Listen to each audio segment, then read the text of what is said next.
If you want to know God's motive, you have to have God's consciousness, and the level of consciousness that asks the question is incapable of understanding the answer. I think that's very, very clever, but it's completely unsatisfying. The whole capacity to get on the spiritual path, to decide that being attuned to a higher power, of trusting God, of having faith, all of those things comes from an inner intuition, and it's not something that you can stack up like you can stack up the pros and cons of whether I should buy this car or that car.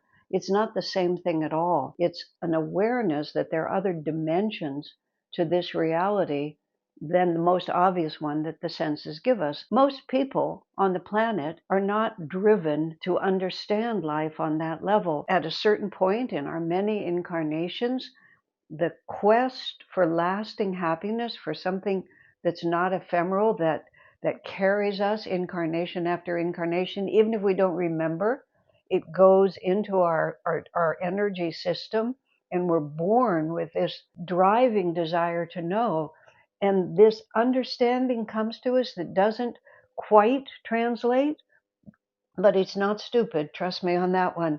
It's highly intelligent, it's completely comprehensive, and the plan only doesn't make sense when we're looking in a very short cycle of time. But when you think about the great spiritual movements over centuries and centuries, you see this blessing power, this uplifting power, this wisdom, and ultimately this joy that isn't apparent necessarily at certain stages, but gradually, individually, just simply becomes so much more real than any other aspect that experience itself makes sense out of the plan.